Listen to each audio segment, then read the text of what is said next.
Oh man, hold on. Let me fix this. I do not like this view. I am not a fan. Hold on. No. Wait a minute. Wait a minute. Okay, I'm better. I feel a little better now. You know what I'm saying? I feel a little better. You're listening to the All Burgundy and Go Everything Commanders post game show. The Washington Commanders fell to the Baltimore Ravens 30-23. I'm Wo Lame, joined my co-host George. What's good, George? All right. Also, I got my guy. Like y'all already know what times. I got my guy from the Breaking Command Pod. My man DH. What's good, bruh? Hey, what's up, man? How y'all feeling, man? I'm okay. I'm I'm not I'm perfectly not I'm not fine. bad. Actually. Perfectly fine, man. I'm probably fine. My man George is like a little heated. We gonna talk about that. Man George is kind of feeling it. He's annoyed by certain elements, but I'm not bad. I'm not mad at all. Like I felt like this team had a good showing. So Yeah.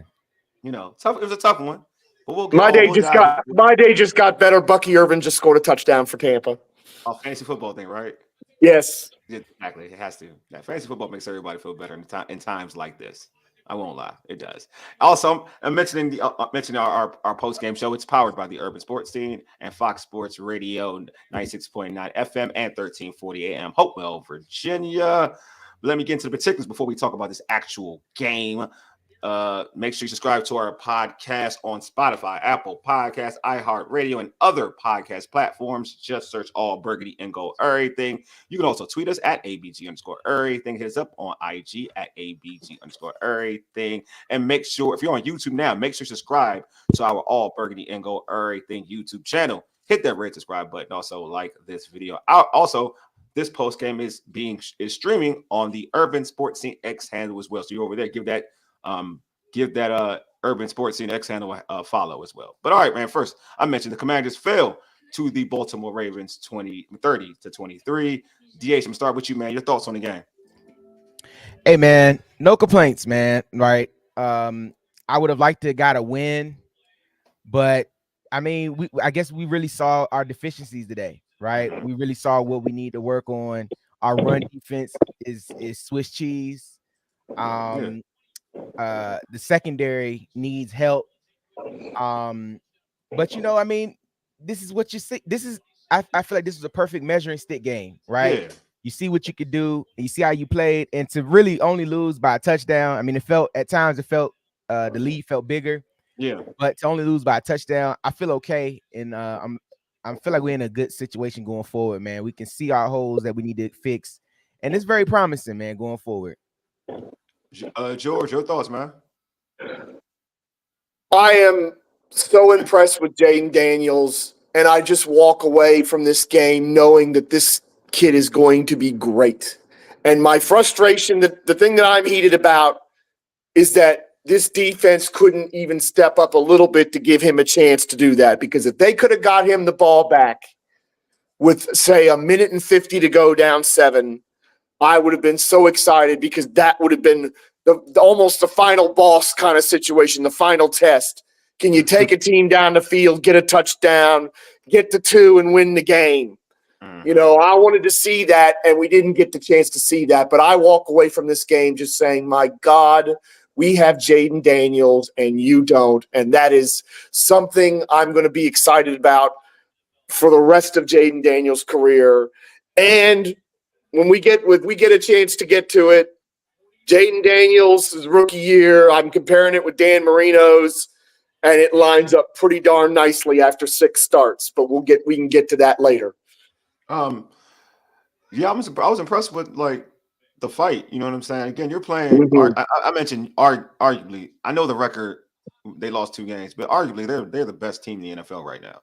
They're very close to being 5-0. Yeah, exactly. So to go in there and compete, you know what I mean? And that's the whole thing. My thing was to compete. I know, obviously, we put things out there like if they win, they're going to the Super Bowl and this, that, and the other. But my main thought process was that for this team to compete, and they competed against the Baltimore Ravens. I mean, they went against the 2-time MVP in Lamar Jackson. They went against one of the best running backs of his era in Derrick Henry, and and they competed.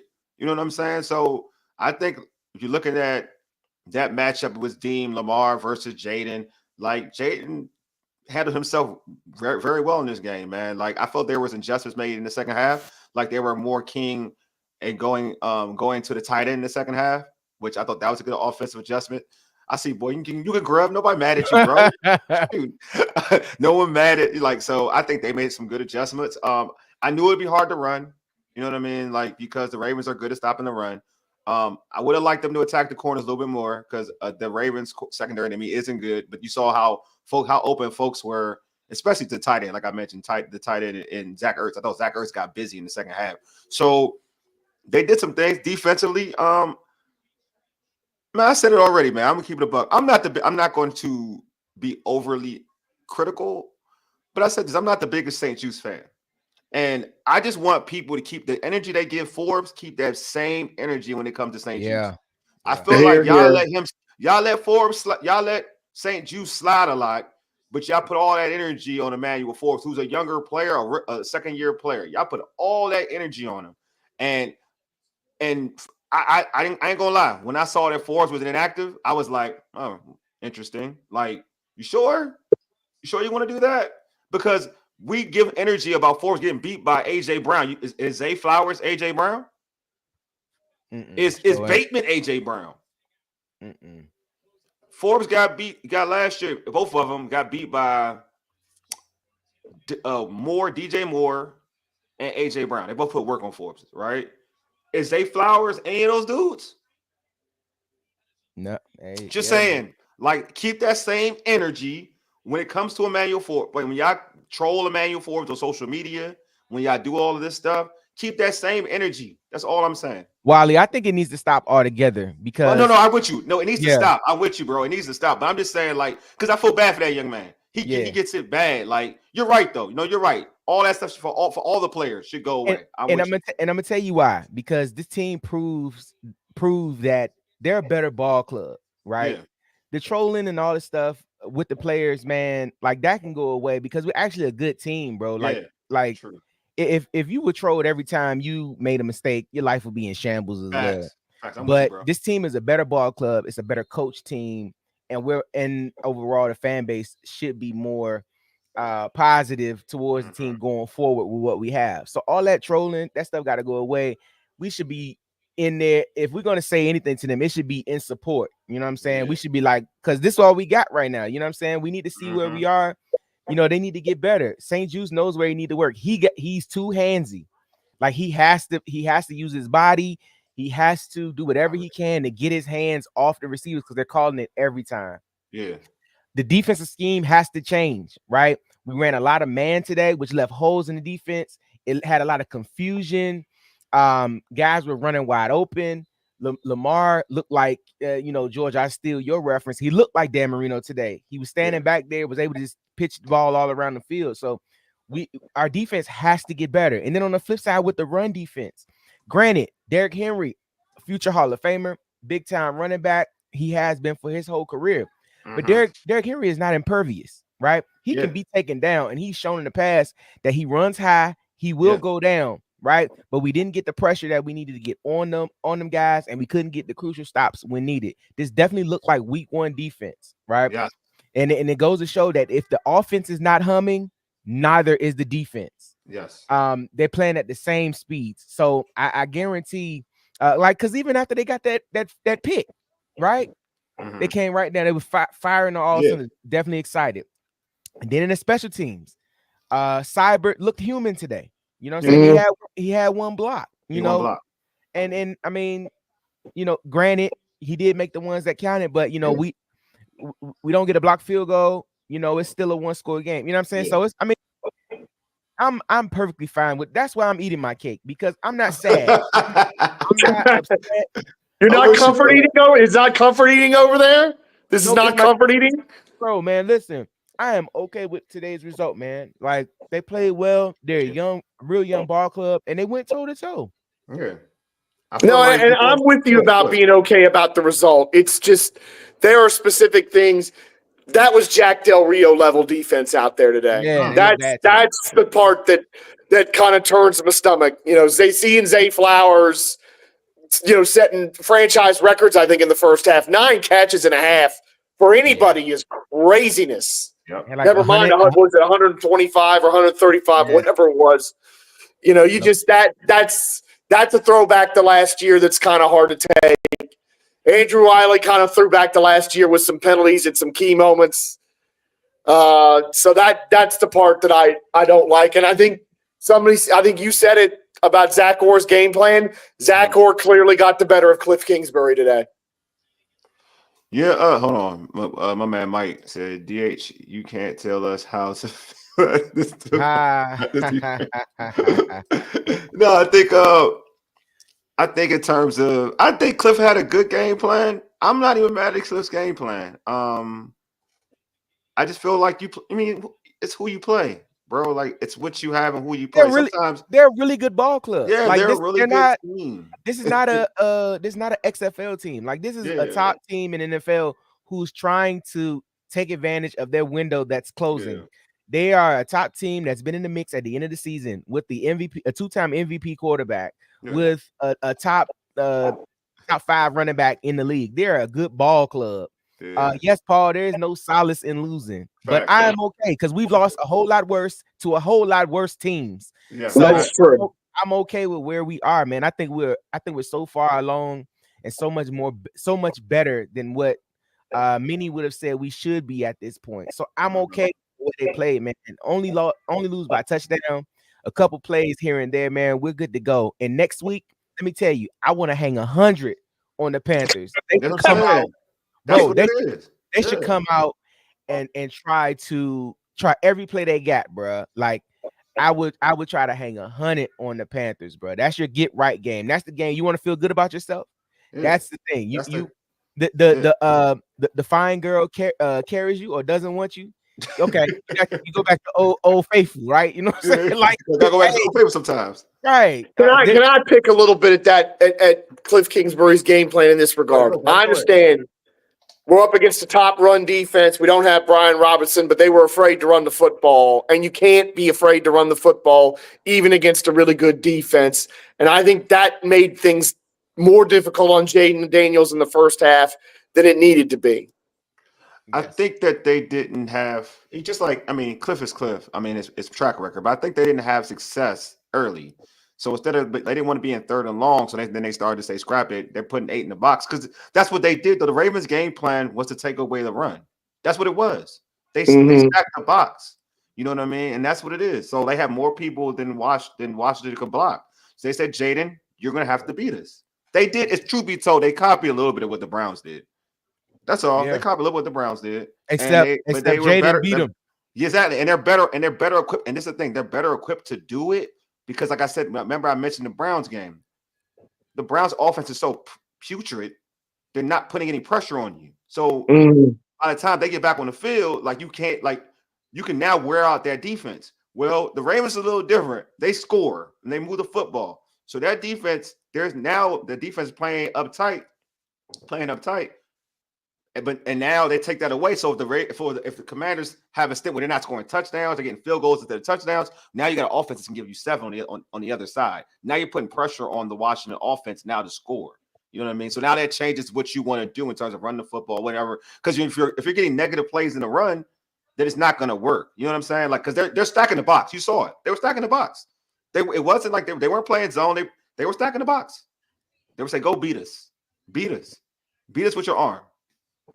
And that's what it was. Also, too, man, the O-line looked human today. Like, we saw what the O-line looks like when you have guys that are skilled coming at you and playing you tough, man. Like we look like a football team. We look very young today.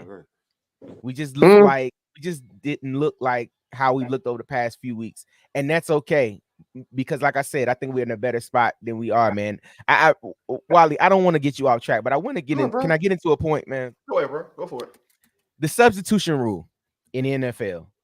I wish the competition committee would really look at how it's done because let me tell you, it throws off the rhythm. That one play where the ref was standing there to literally like 2 seconds on the play clock, we couldn't even snap the ball. I feel like with the substitutions, if you're going from a 40-second play clock, I feel like you can do all the subbing you want until 25 seconds. Right? That's how I feel.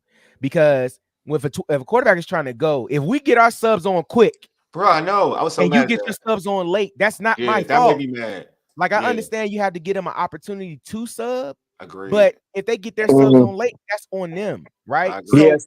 So the ref standing in front of the quarterback, not allowing him to snap just because they ain't ready.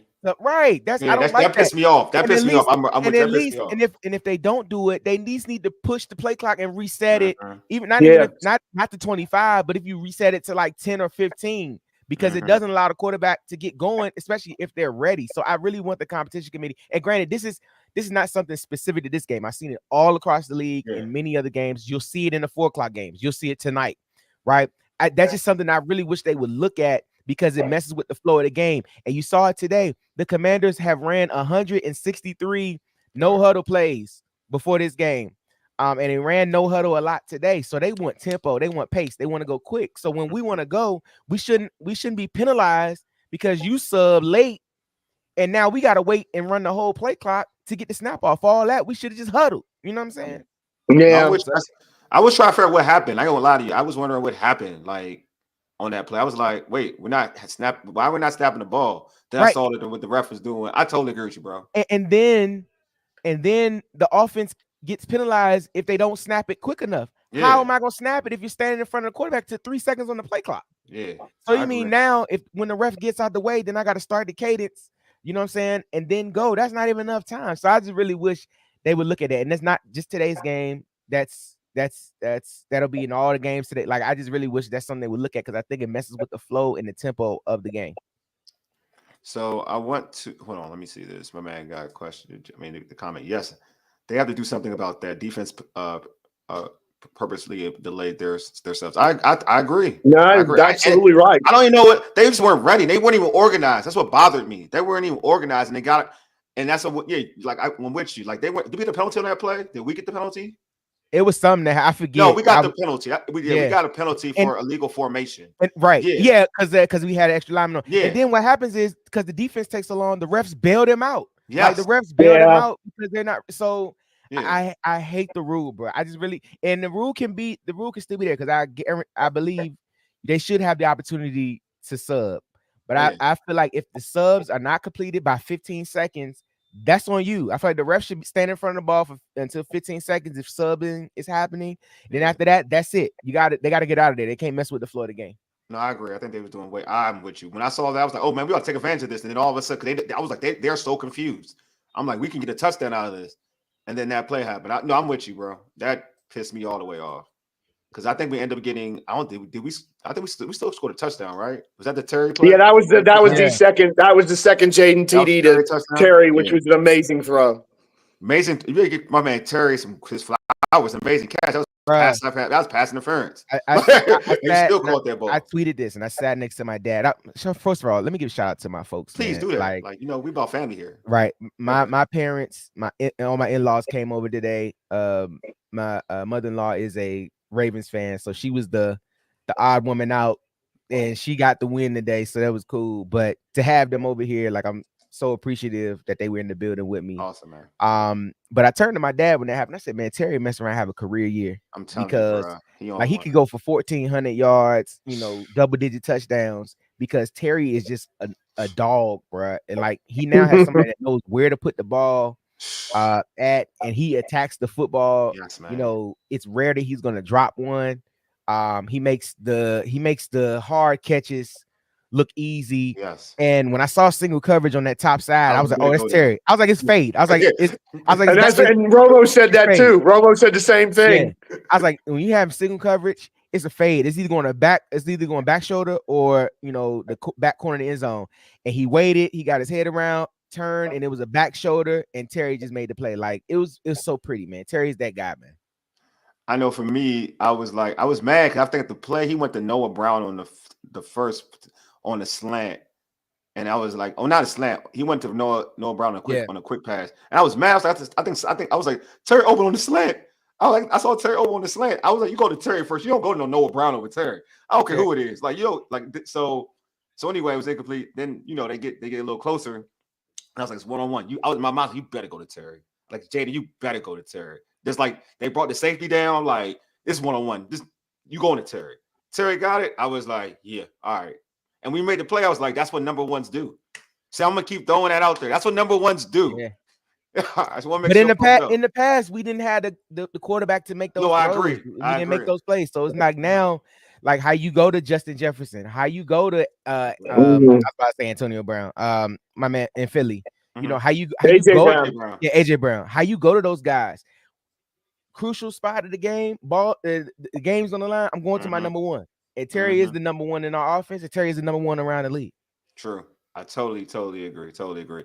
I'm not sure. I seen some comments. My man said, Michael Gross, where's Jamin Davis? Oh, he was inactive. They decided to make him inactive. Healthy scratch, man. Healthy scratch. I saw that. And I'm like, when the defense is playing this way, bro, there can't be no healthy scratches, bro. That's what I'm saying. Yeah, I'm with you on that.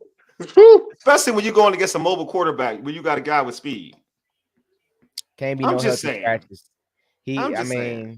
If he's not, look, I've been trusting Peters and them to this point. Yeah. But if he's not contributing the way he needs to, move on from him. If you can get something for him, I agree. Get him out the door, because we can't have him be a healthy scratch. We need guys that can play. We need guys that have some ability, and we're not going to re-sign him after this year anyway. Yeah. We just need to move on from him. Yeah, and that's no shade to him. It's just that I need 53 guys that can contribute. Even though I can't activate them all, I need 53 guys that can contribute. And if he's not one of those guys, then I'll be all okay to move on from him. Here you go. Jeremy said Farrell came back in the bottom, so they had to put that Davis down. I'm just saying, like, I feel like for this matchup, if Farrell's back, and I like Abada. And did you hear about his name? I didn't hear his name at all. Nah. Anyway, but no, not about it. But I'm like, for this matchup, we're gonna go a matchup. If I have a Lamar Jackson, I just want more speed out there. So I would be more inclined to have Jamin out there over Abada. That's just me though. Like I'm just saying, like I know.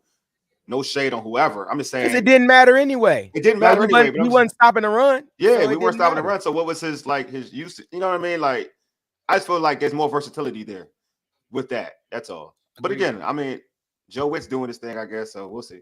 I guess. Paul said, y'all, the elephant in the room. What cornerback do we trade for? I don't think they're gonna trade for one, but they should. They should. They should call Carolina. See if they're interested in dealing J.C. Horn. But it depends. That's what do they want to give up picks? Like I don't think they want to give up no. I don't think so either. That's what I'm saying. I guess, but you have an opportunity in this. You have an opportunity in this NFC. You just went toe to toe with one of the best teams in the league on the road at their place, and if you could have got one more stop, you could have won the game. You look at this NFC; they've lost to Tampa, so they got a tiebreaker issue with them. But they're not going to be scared of Tampa if they play them again, even down here in Southwest Florida. Everybody else in this conference, I mean, Minnesota's pretty good, but Sam Darnold kind of maybe a few cracks in that situation last week. He wasn't good against the Jets. San Francisco's got their issues. They're going to be tough when they're healthy, but they're not. But they lost to Arizona. The team Washington spanked before touchdowns. Philadelphia could only barely get by Cleveland. So that's the other thing. You Eagles fans say, oh, it was only Cleveland. You had to scrape home in that game, and Washington kicked the crap out of them. So I don't want to be hearing this, it's only such and such. Don't give me that. So there is opportunity in this NFC. And look, if J.C. Horn is just a rental, you can probably get him for a fifth round pick. So let's go do it. Because this cornerback room is wretched. It's not good enough. I definitely look to be buyers at this trade deadline. If you can get a corner that you can really upgrade the room with. I don't think it'll cost you a 1 or a 2. I think the highest it may cost you is a 3rd round pick. I think if you can get somebody in here for a third round pick that can instantly affect the defense, I think that's what we need. And it was so prevalent today, man. Like we said, we had Zay Flowers out here looking like, Terrell Owens. Like, yes, I like Zay Flowers, but we made him.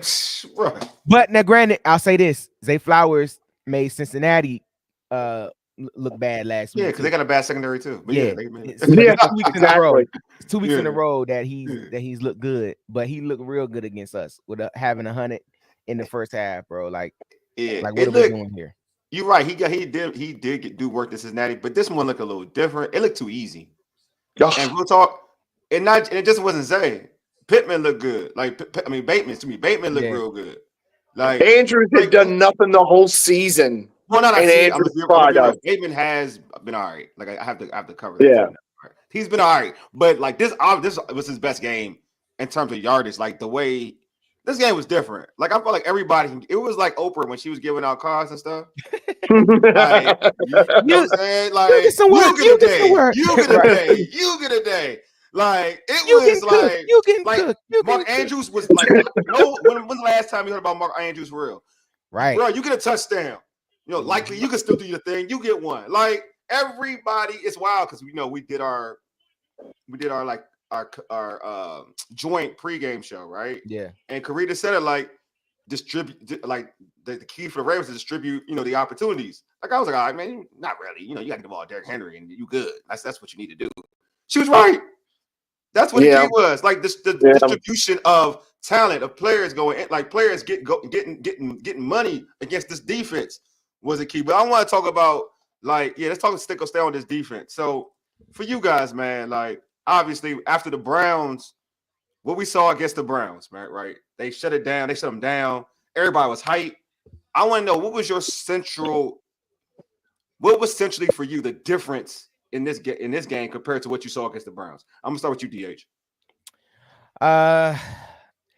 Against the Browns, we look stronger. We look a little more fierce. We look like we had the I coined a phrase from Rookie of the Year when Chet Stedman said, "You don't deal from you want to, you deal from you have to."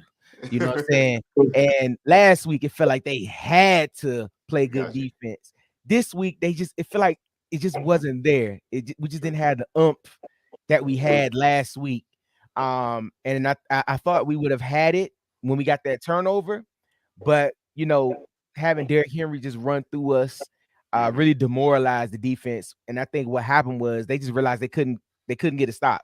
Yeah. And I think everybody knew it. And that's also why this lead felt bigger than what it was, because they just felt like they couldn't get a stop. So I think last week they really were strong. They really were intentional last week. This week they just couldn't get it done. George, and I'm gonna answer this. I'm gonna talk. Michael and Rory both are right. The Browns didn't have Lamar Jackson and Derrick Henry. That's one. Number two, Frankie Louvu. I thought he was the absolute number one key to this game for Washington, and they took him out of the game. They're all Todd Monken, or there's a Jeff Monken. Todd Monken, their offensive coordinator, schemed Frankie Louvu out of the game. You didn't hear his name once. And let's face it, he is a tone setter for a lot of reasons, but emotionally he's a tone setter. When he lays a lick on somebody, everybody on the field, everybody on the bench is hype. And when it doesn't happen, you kind of see what the result today. A lot of their performances were flat. They didn't have that energy, and that comes a lot from Frankie Louvu. At least it seems apparent to me. And you give Monken a lot of credit, but you also wonder what adjustments didn't we make to try to get Louvu into this game, or were they just saying we are taking this guy out of the game one way or the other? We're going to take this defensive guy out of this game, and we just couldn't do anything about it. My man, Jeremy said the difference was the Ravens are a potent NFL offense and the Browns are trash offensively. Agreed. That was basically my point too. Yes. So like I said this before, the difference is that the Browns defense, you look at the game initially, like the first two or three series, they pretty much held the Commanders' offense in check. But when you're consistently doing 3 and out and your offense doesn't threaten the opposing defense, you're giving now that the Browns defense is on the field a little longer, and now there's more pressure on them to be even better than what they need, better than good, to be honest with you. In this game, you're going against a high-powered offense, which is going to put pressure on your Wally. offense, right? What's up? That's why I okay. put my mom on. Sure. Okay. Yeah, come on. Hey, put her on. Hello. Hello. Say go Commanders. Go Commanders. That's too. what I'm talking That's about. right. Yeah. Hello, Mrs. DH's mom.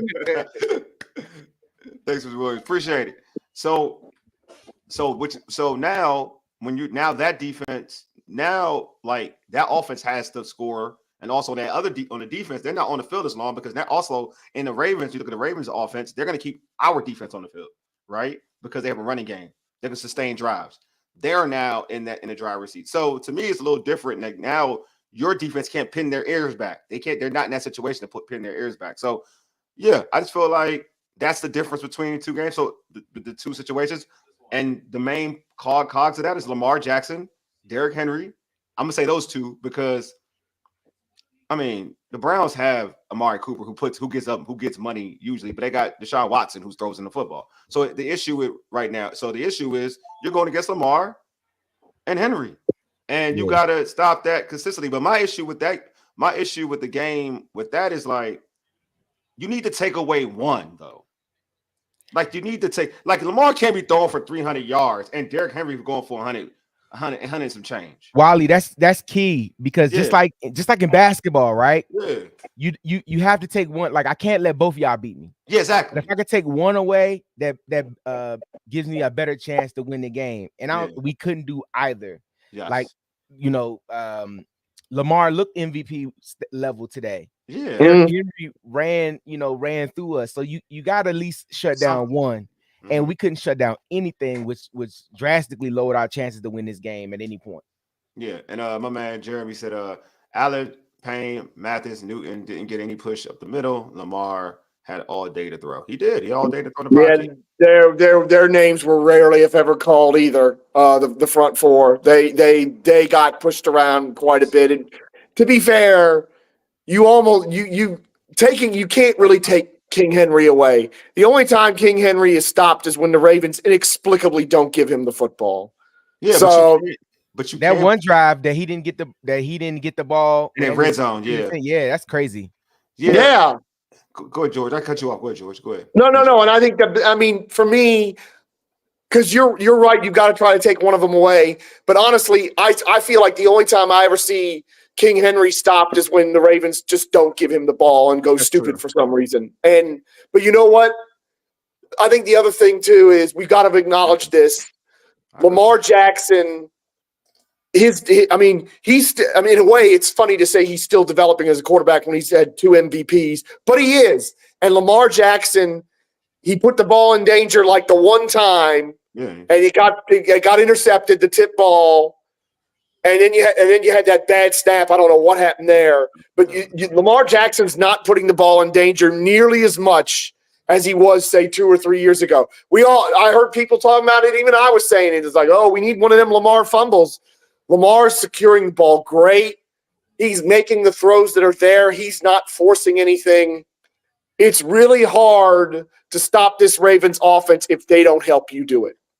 Lamar was 20 of 26, 323 yards, a touchdown.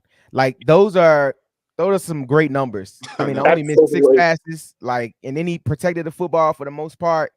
You know what I'm saying? And George, just like you, I was thinking about the same thing, but with Derrick Henry. I was like, Derrick Henry is prone, like he could fumble the ball. He'll fumble. Like I was like, bro, if we could just get one of these footballs to come out, I was like, we'll have a chance. But they both protected the ball very well. Derrick Henry had 24 touches with 132 yards, 2 touchdowns.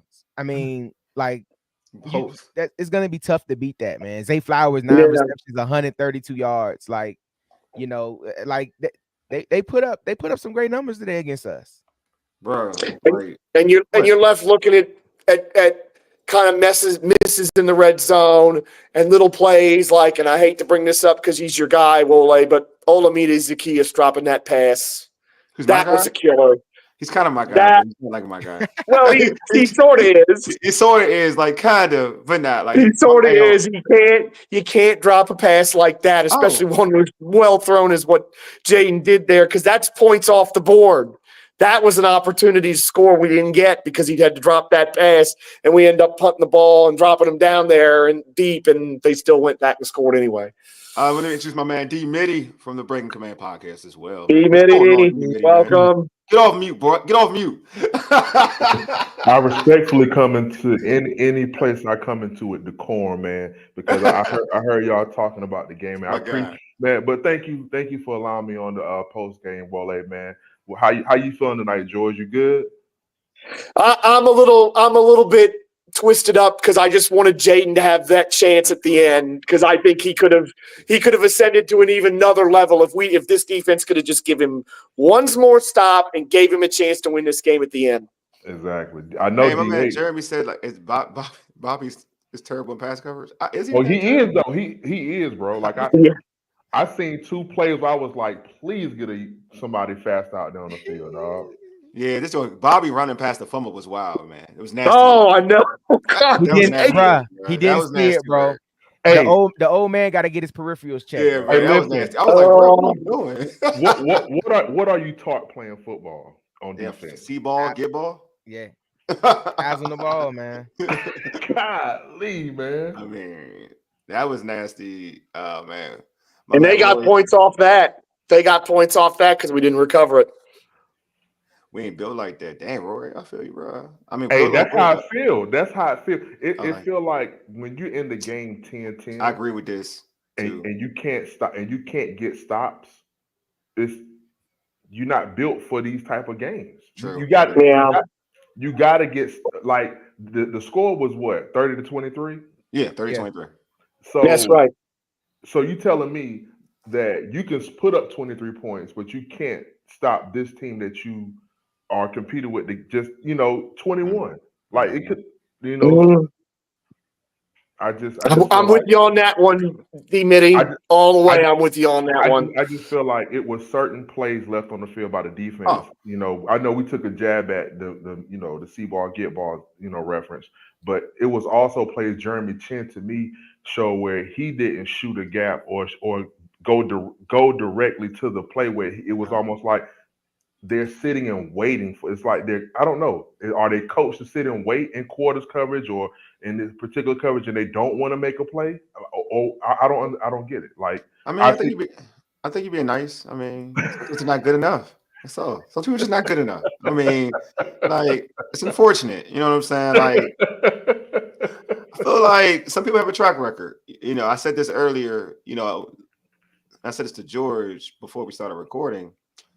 Like this defensive, my thing is somebody ain't producing, get them out of it. Like let's try somebody else. Like I feel like if they're not doing what they need to do, get them out, give somebody else another opportunity.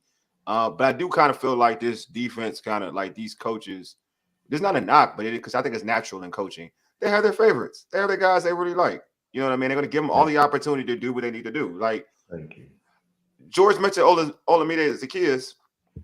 I mean, I like he's a Nigerian name. Yeah, I like the name. I love the name. He gets too many targets.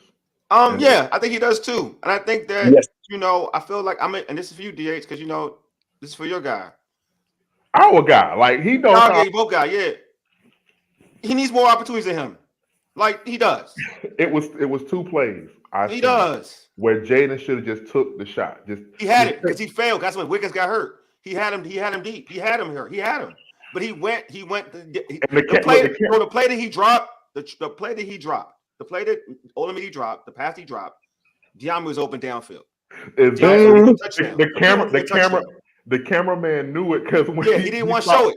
He followed Diami to the sideline, like Diami talking to him, like Diami didn't talk to him. Yeah. What I gotta do? That's what I'm saying. Listen. Terry should get minimum 10 to 12 targets a game. Facts. And then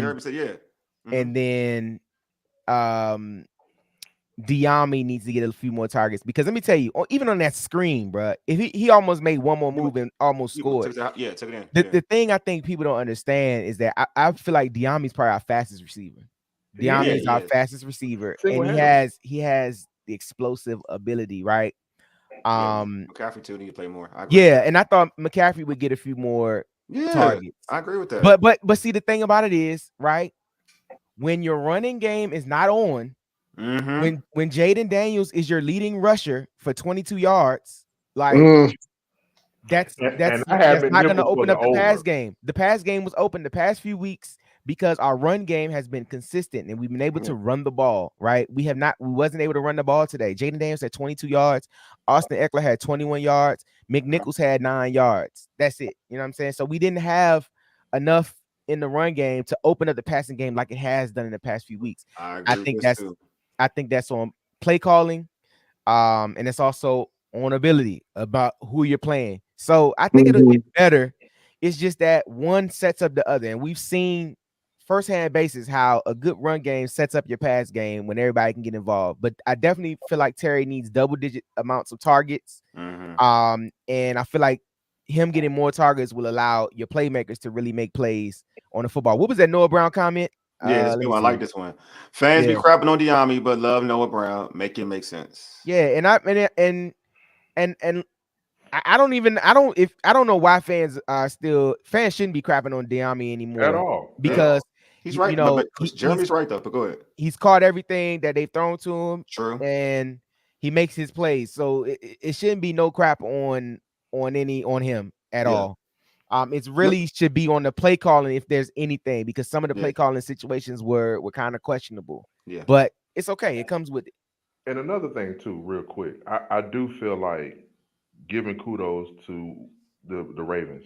Their defense did make it stifling for their offensive line and Jaden to make plays even on the good play calls. I can tell that Jaden was on like a maybe a 5-step drop, and it almost looked like he took an additional 2 to 3 steps. And I question that, like, no, don't take the additional steps. Like, let it go or get the gritty 2-3 yards. And I feel like that's another thing too. But I will say this, man. He made a pass to Luke that stood out to me, and he put it right on Luke. He did in the middle. The overthrow to Noah Brown. I'm like, oh my God, because I just knew it was picked off. Yeah. And then that dot, though, a couple of dots to Terry at the at the end of the game. Look, I mean, he can make the throws. It's just I'm just questioning certain decisions he makes. Jeremy, I agree. Like, the Ravens were very disciplined in their rushing lines. They were way more disciplined. They're the most disciplined team that he's got to play this year, because they were. But you know what? I'm gonna be real. Like, they should be though. Real talk. They should be. They see this practice every day. Bro, the Ravens are a top 3 team. Like, but they see this. They see a mobile quarterback every day. Yeah, they should. Yeah, I'm giving them credit, bro. They had a cheat code, bro. Ravens are a good ball club. But that's why I be thinking Washington should be the same way. And I will give them credit. Like, other than like one long run, one major run, I think they pretty much kept like Lamar in the pocket. Like, they did pretty much. Truth be told, they were like, Lamar, beat us with your arm, and he did. Yeah, but that was the game plan. It was the obvious game plan. Like, they did it, but they didn't. But the issue was they didn't expect, I guess, their cornerbacks to be as putrid as they were on today. They stink. No, hey, St. Juice got a PI at one point in time when I was like, that was somebody got greased. Somebody's pockets got greased on that PI. The one where the guy fell over. Yeah, but you know why? But you know why they call it? Because he's grabbing all the time. He still had his hands on him. Yeah, and his reputation. His reputation precedes him. Okay, I get that. This is physical football. I agree with that. It is, too, but even if it wasn't PI, it would have been illegal contact. I know, that'd be 5 yards. Okay, if you're watching it, how we are watching it, the ref who's closer watching it, how his hands was placed, he was more so just. But why's he gotta be that way? Like, why's he gotta be that way? Like, I'm taking up for St. Jude. I know, obviously you are, but sometimes you just gotta keep it 100. But why you gotta be that way? Like, why do you always gotta touch somebody so thoroughly? Like, don't get it to like. Yeah, are you in love with it? Like, are you in love with every receiver you see that you gotta touch him? Bro, like, I feel like that. It was a ticky tack. I ain't gonna lie, but the problem is, why you gotta even touch him like that? Like, why are you even there? I get it. That was the fandom in me. But like, bro, like, I know what I won't do is this. I ain't gonna lie to you. What I won't do this with St. Juice. I will not do what you got work today. So for me to even look for anything to help you out, bro, I can't even do it. Like, you got work, bro. Like, you got the way you like. Hey. Bro, we talk about. I know I'm gonna put Emmanuel Forbes in this, but not in a negative way. But we talk about Emmanuel Forbes getting work, by like a single receiver, right? Dude got worked by multiple receivers. Yes, sir. Like, that's like not even cool. Like, bro, that's like being picked last in a basketball. Like when you picking teams and stuff, bro. Like you last, that means that you that sorry. That they gonna pick on you. Like from 25, you on Bateman? Shoot. Easy work. Let's get this. Oh, you on Zay? Easy work. Let's get this. You on Aguilar? Yo, 25 on Aguilar. Easy work. You on Andrews too? Bruh, we getting this. Liking it? What?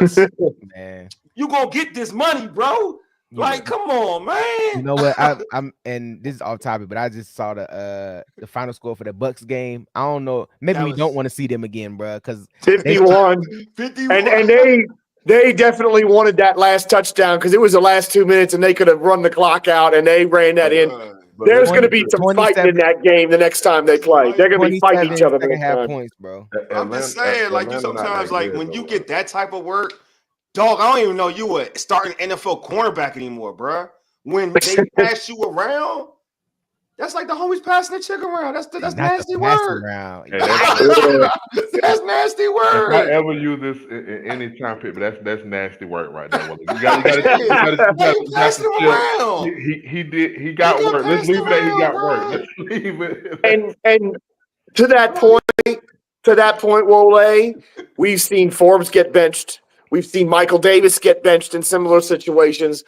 Why wasn't St. Juice benched? Yeah, what's behind it might not be great either. But come on, if you bench these other guys, you tell me you can't bench. That's my point, St. Juice when he's getting cooked. Yeah, I agree. That's my point. See, and the reason why I think this is much worse, I'm gonna be real with you, because he got passed around. Like, I know I'm being funny, but I'm like that's because it's the work. Everybody was getting their work on you. Yeah. It wasn't one dude. Like usually it'd be one dude. Like, you can't check this dude. Like even Michael Davis, like he couldn't check. It was Neighbors. He couldn't check Neighbors. So but it was Neighbors. It was just Neighbors, bro. They passed you around. Forbes in the past it was AJ Brown that he got cooked on. It wasn't. Yes, it was just AJ Brown. That was it. They picked on you. Like that's disrespectful. I don't care. Like they say cornerbacks, whatever. Like that is disrespectful. When they say you, like you're the one. It ain't Mikey, ain't a rookie. It's you. We want you. Like we want to go at you. Come on, man. That's messed up. Like I don't even know how he sleeps. I ain't gonna lie. I don't know how he gonna sleep at night. Hey. But see, I give him his job. Now I'm coming back to the stand. Give him his flowers. I'm coming back to the stand. I got you. To help my boy out. Got you. Go for it, man. Help him out. Everybody, help him out. He might not be the best skilled corner. Yeah. He's tough mentally. He's tough enough to get worked, to get this work and come back and be like, I'm going to try to give. He's opposite of what Forbes is. Forbes is skilled but doesn't have the mental. Hey, I don't know. Dee Middy, I'm about to start calling you Ray Donovan, boy, because you spinning it, dog. He's spinning. I know. But I'm gonna tell you. But it's the truth though. Let's be real. Dreidel Middy. That's what I'm gonna call him. So hold on. To your point, Wole. He got worked by Zay. Zay fast as hell. I seen where Zay fast. No, not just Zay worked them on the out route. Yeah. Like he worked. Zay worked him too. Seen it. And St. Juice didn't know where the route was. Yeah. And like you said, with Bateman hit him with like a stick nod, and he was "Oh shit!" Like I get it. He doesn't have the physical ability to keep up with these guys, but mentally he's going to say, "I'm going to come back and I'm going to try to give you the work back." Like that's just who he is. If they leave you in the game, that's the only thing you can do. That's what you can do. You got to line up. If they leave you in, you go, all right. You better be mentally tough. All I'm gonna say this to that point though. I'm gonna say this though. There's no difference in coming back when getting burnt by one dude because then getting burnt by everybody. I want to see how he comes back. I ain't gonna lie to you. I do. I'm very interested now. Like I want to see him come back against Carolina can't throw the ball. But you know what? I want to see him come back against Carolina. Like I do.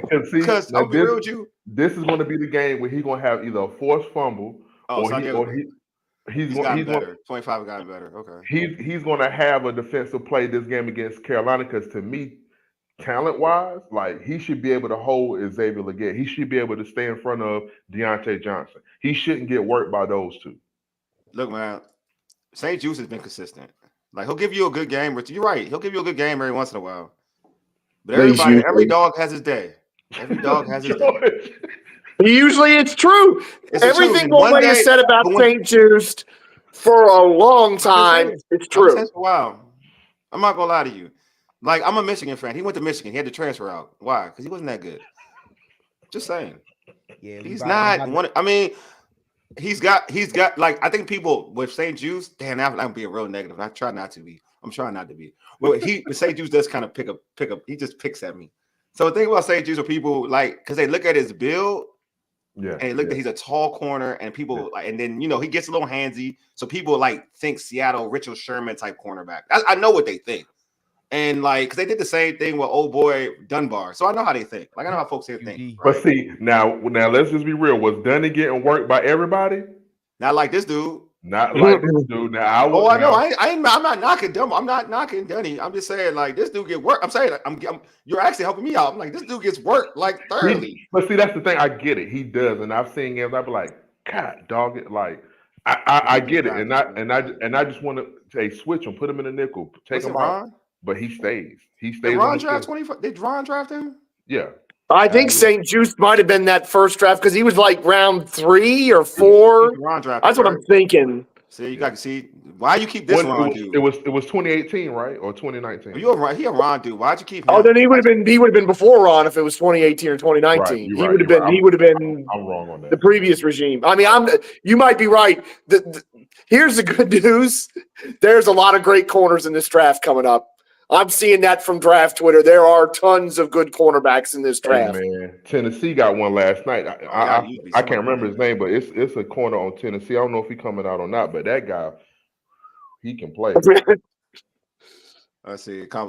Yeah, man. I mean, here you go, man. Germany compliments 25's mental toughness is like saying an ugly shit. A nice personality. What the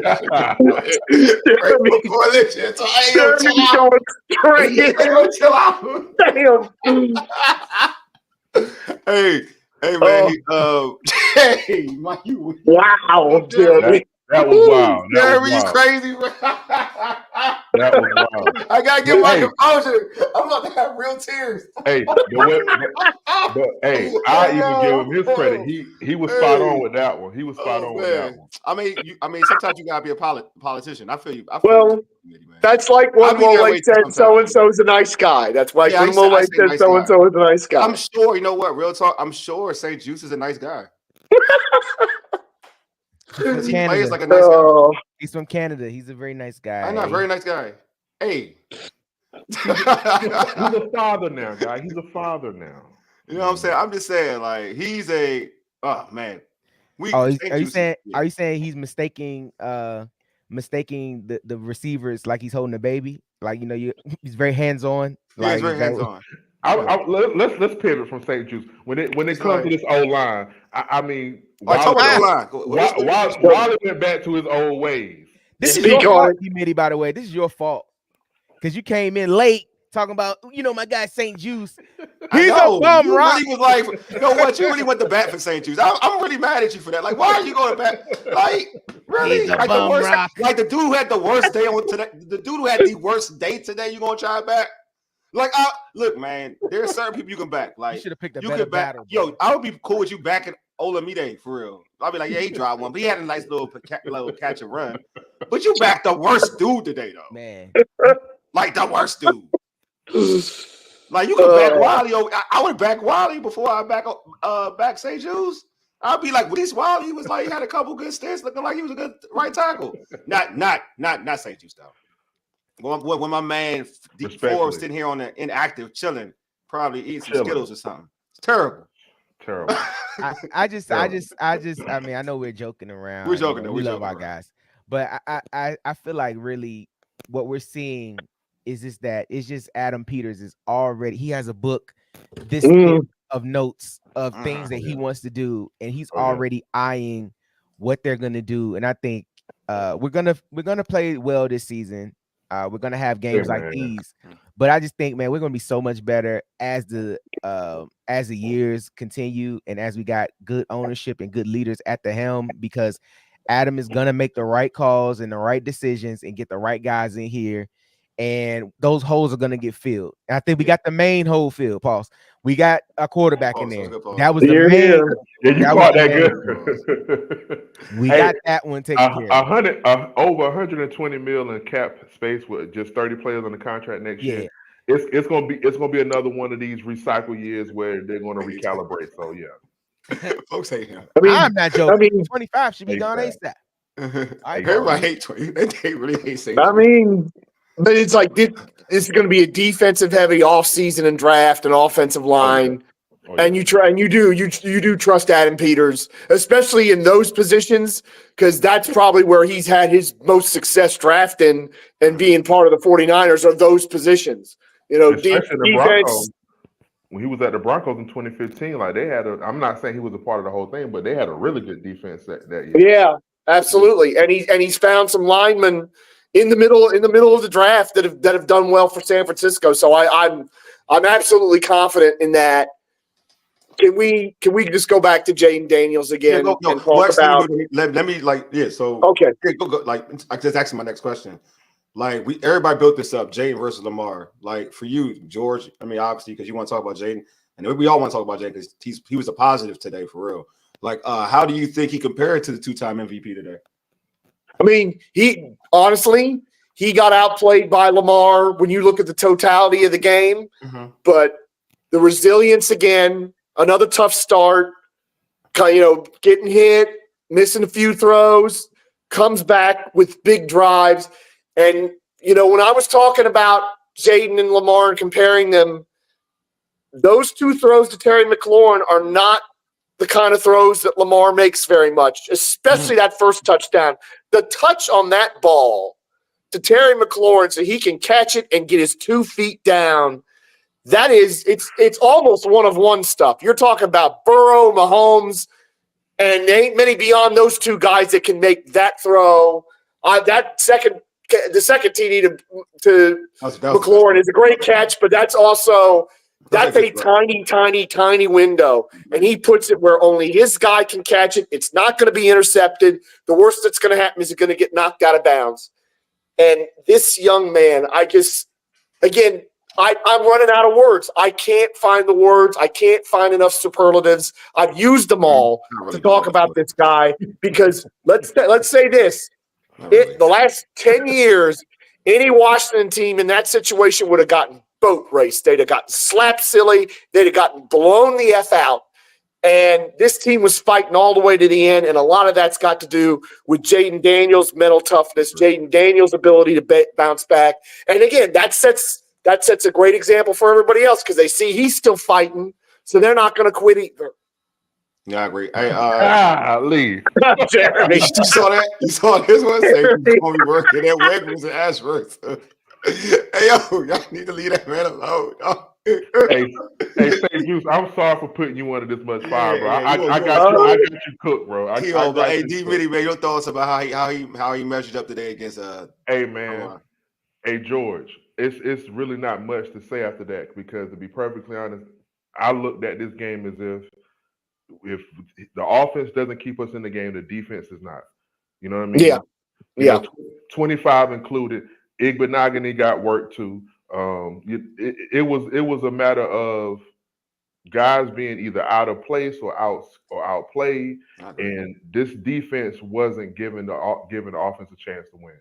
And Jaden did that. Jaden made the throws, and no disrespect. I know earlier I said let's talk about the offensive line. Excuse me. And your boy Wiley getting cooked and he getting that holding call. False start. Excuse me. I just feel like they still found ways to put points on the board. Now that Cyber missed field goal, I don't know if it was blocked or not, but it was blocked. That one was blocked. I caught that kind of telling because I missed the San Francisco pick, but all that to say, getting back to Jaden is who he is, man. He's going to be great for years to come, man. Yeah. What about you, D Middy? I mean, not D Middy. DH. What about Jaden Daniels? Yeah, his performance. Yeah. Hey, man, I think based upon the result and what was happening, I think he still was poised. He still was able to make some plays. I still pick him over more than half of the other quarterbacks in the league with his ability. Definitely. I feel like he may have shown his age a little bit today. I think, but not from the neck up. I think more or less from the physical aspect, right? Some of the plays he made was still young man's kind of plays that you make. But then you got the smart plays that he make, throwing the ball at Austin Eckler's feet while the clock is running because what's a 1 yard gain is nothing, and then you got to burn timeout. So like he makes smart plays. I think he's so much further along than what I expected. Like normally these quarterbacks don't have these types of seasons or these abilities until like year 3. Like he has it in year 1, game 6.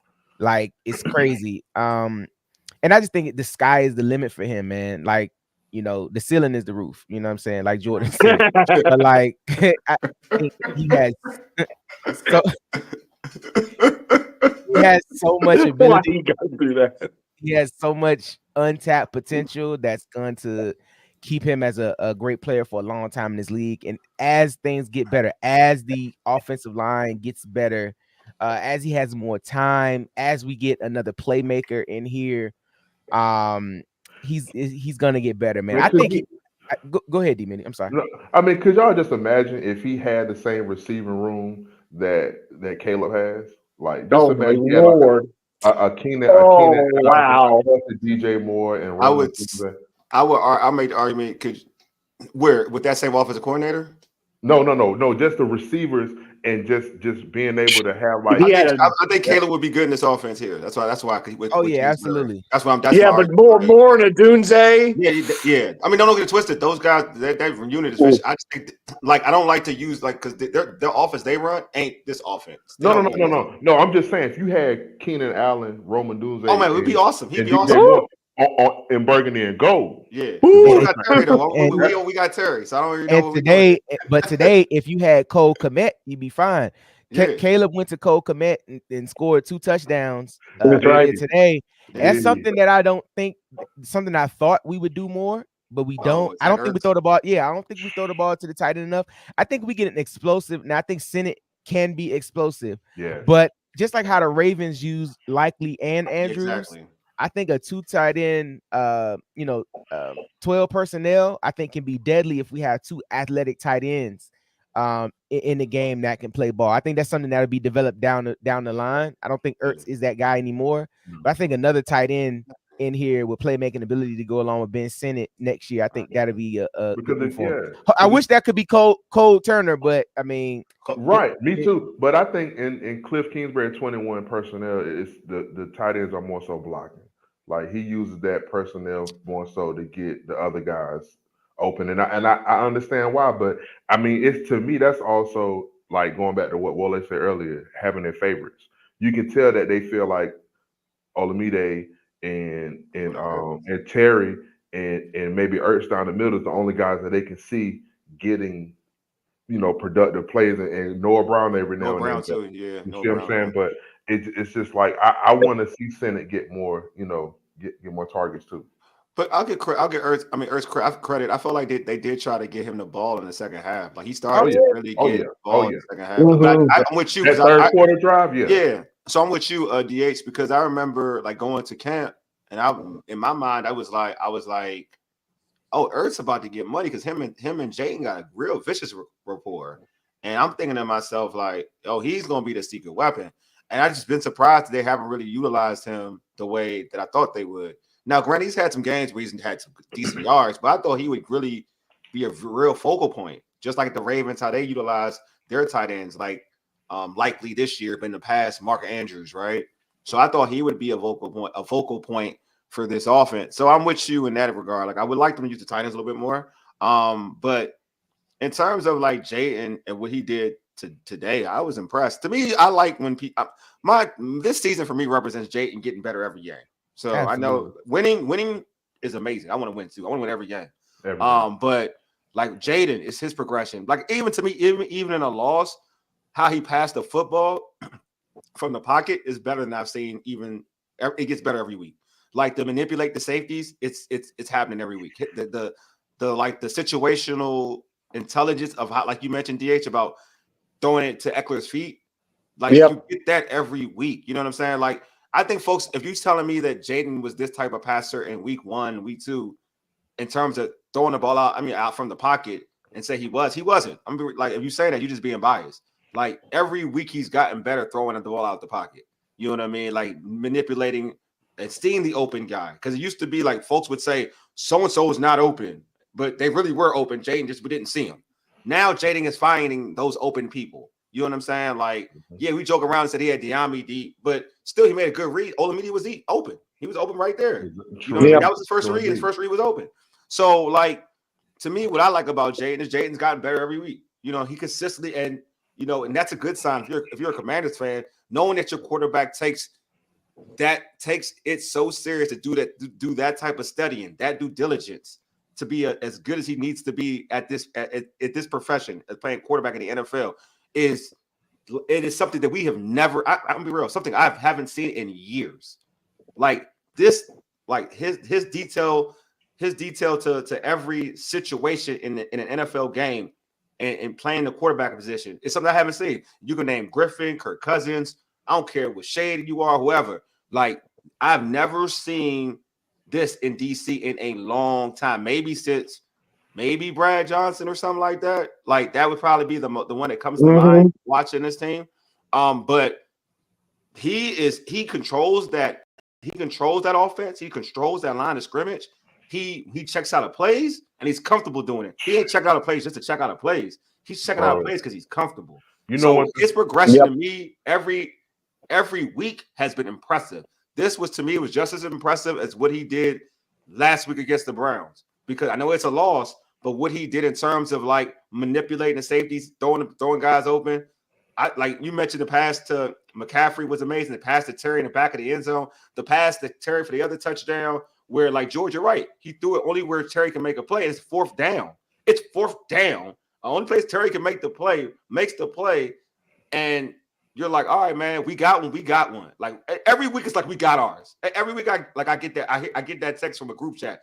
We got a quarterback. It's a reaffirmation you know what I'm saying? that we made the right selection where we were, and then is that we didn't.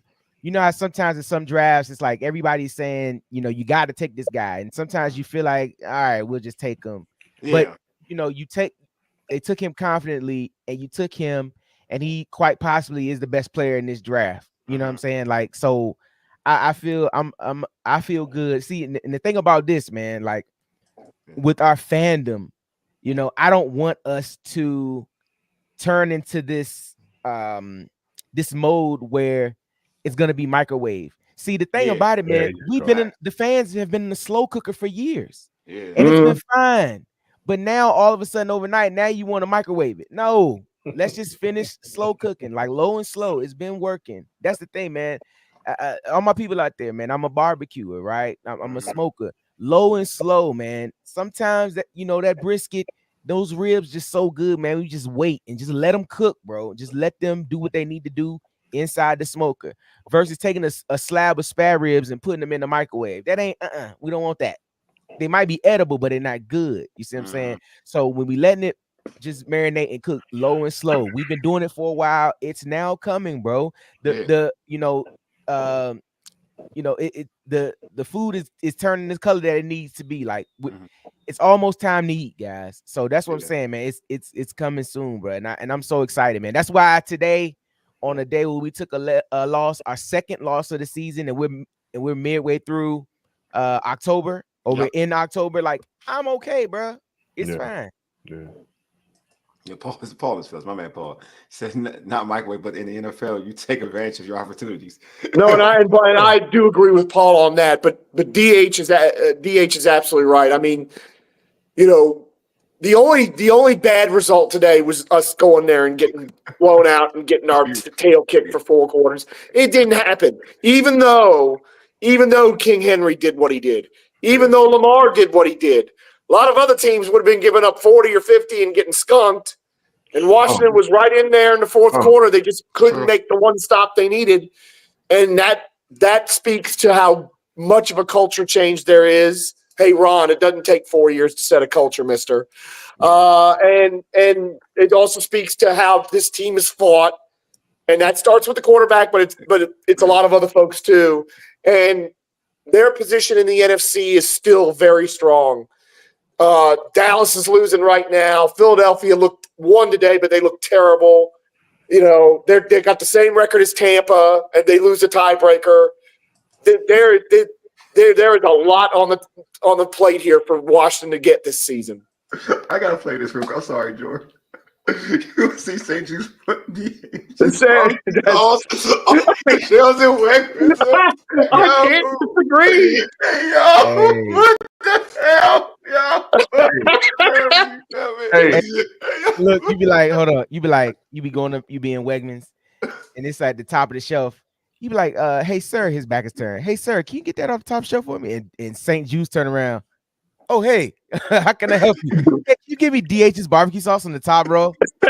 Yeah, sure, I'll get that for you. I just don't know if I make sure we don't see him at the salad bar or the other food bars at Wegmans. Wow. He probably dropped that joint too. I ain't gonna lie, because he can't catch a pick. Say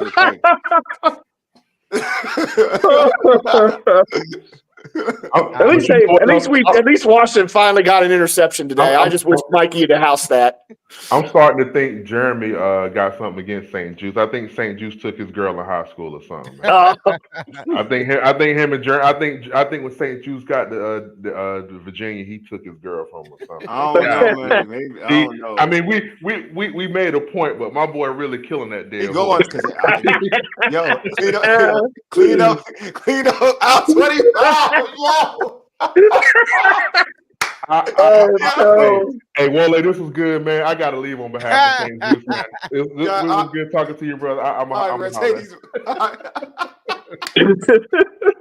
right there. That hey, yo, he is cooking St. Brian is dude, man. I'm with it. Man, Jeremy, hey, Paul, like Jeremy is Coach Whisperer. Oh my! Oh, that's terrible, Paul. That's funny, but it's terrible. He's on one today, that's bro. Even worse. You are on one, bro. You on one for real. Oh, but you know what? Let's get positive. You know what I'm saying? I think I've been negative on talking about St. Jude. I mean, we was positive about Jaden. So Jaden's positive, but I'm gonna start with you, D Middy, because you're real positive all the time. So I'm gonna start with you for real. Like, what's your positives about today's game for you? What's today's positives for you? My biggest positive, man, is just seeing this team going score for score with a team that, even though they start off on 2, we know that this team could play. This team went score for score with them until it actually mattered, and we actually did. I mean, we actually played a good game. So yeah. I feel like the positive is the offense did everything that they could do, and I feel like even though we said Cliff, made some. I won't say poor choice. Cliff could have made better choices. He could have made better choices on play calling, but when it comes down to it, Jaden made this, and Jaden is the biggest positive. And I feel like when you have the biggest positive is the leader of your team, and I'll take a page out of Dan Jeremiah and Bucky Brooks' book. He is a truck. He's not a trailer. He's pulling this team, and the rest of the guys are the trailer. And I'm glad to have him as the truck. Jeremy said positive. Only gave up 2 sacks. One was on Jaden. Yeah. DH, man, your positives. Yeah, man. Everything D Middy said, definitely. But I'll give a positive to the entire team with this one. Because this week was kind of we were the media darlings. They were talking about this game since Monday. I mean, the entire week they've been talking about this game. And I mean, it was so much, even to me, I had told my wife, I said, I turn the TV, they're talking about us on every channel. Oh, nonstop. I go open YouTube, every national show has a clip of us, every podcast is talking about us, and this game is the biggest game of the year. Yeah, and I give a positive to the team because they didn't let that go, they didn't let it into their head. They didn't think the game was too big. They didn't feel like they took it in stride. They didn't feel like a team. They felt like they belonged here, for lack of a better word. Exactly. Some people just this is my turn, D Middy, damn it. Let me stop. I'm joking. He know me. He know me, bro. He know that's Dee Middy, I sat here quiet and let you. You know, Y'all crazy. I ain't messing with you. Go ahead, continue. I ain't messing with y'all. Nah, this Dee Middy right here. I love everything about the team. We this, we that. One of the best cornerbacks in the league, baby. You know what I'm saying? I said and let you say all these. Let me say mine. No, I love you too, bro. I love you more, man. The team did not allow the national noise to sink in. They still played like themselves. This was easily a game where they could have came in and just thought, oh yeah, we cool with just being here. No, they came in and played well. Dan Quinn, I believe, has done an excellent job with keeping the noise out, keeping really things internal, and having the guys really believing in themselves and not believing what people are saying about them. Right. I think that'll be a great trait that'll stick with this team as they go along the way, man. And I truly love the new culture here with the team, and I love hey, Michael Underwood, man. I got something for him, man. He talk a lot of smack in that comment section. He talk a lot of smack in that comment section, boy. What do you say? What are you talking about? Where the violins? Oh, man. You know what? I'm gonna just end it right there. You know what I'm saying? I'm gonna end it right there. No. You good? What you say? Like you that's good? it. It's a positive joke. You're supposed to say that. This is the violent part. This is the violent part. This is the violent part. Overall, I love the mentality of this team. The Yeah. team is a new team. It's a new era. It's a new beginning. I just love the mentality of this team, and I think it'll really speak good for them going forward, man. Yeah. George, man, you're positive, bro. Before I get into mine. Oh gosh, one of the big positives for me, Zach Ertz in the second half, because I don't even know if he got targeted in the first half, and I think that really helped Jaden and helped this offense to get in the ball. I do love the points that both Dee Middy and DH were making about Sinnott and seeing Sinnott more, two tight ends. The biggest positive for me is you walk away from this game knowing that this team is a contender, that this is not some fraud or some flash in the pan, because we've been hearing that all week from all the trolls and all our ops saying, oh, you only beat this team, that team, whatever. This team's the real article. This quarterback's the real article. They can do some business this season. They can do some things this season. I think the other thing I walk away with is that is kind of what Jeremy was talking about with the we didn't give up a ton of sacks. Wiley had a tough game, but the rest of the offensive line performed pretty well. I don't know what the snap count is. I don't know if they rotated Lucas and Coleman like they've been doing in other games, but I'm a big fan of. I'm continuing to be a big fan of Brandon Coleman, and I just feel like now we've gone through one of the toughest, maybe the toughest game we're going to play all season, or one of the toughest teams we're going to play all season. I think so. You've got this stretch coming at home now. It's time to get busy. This has got to be a big winning streak coming up, because you got Carolina, Chicago. I think you got division games after that. This is an opportunity to really stamp yourself. And I think the culture thing is so spot on, DH. The culture here is really changed, because they didn't go into their shell. They didn't turtle in that game like we've seen them do so many times. And I really think we're headed for. I mean, look, they win the next two at 6-2, and that's a pretty good place to be halfway through the season. I'm ready. I'm really excited for what's coming in the next month and a half to see what we're going to do here. Yeah, so I agree with all that. Jeremy said, finally, real culture in DC. Before I get to what I'm going to say, Paul said, we lost to Baker and Lamar. What other great QBs do we have left? Do we play? Well, Wally, I'll tell you the schedule real quick coming up. Yeah, go ahead. We got the Panthers, and then the Bears, and then the Giants, and then the Steelers, and then the Eagles on Thursday night, Dallas on the 24th of November, the Titans on the 1st of December. Then it's Saints, Eagles, Falcons, and Cowboys. So probably Dak. Yeah, probably the best quarterback they see. Yeah. I mean, Dallas is about to get their head handed to them by the Lions. I mean, the Lions are. I'm saying, like, in terms of, like, to answer.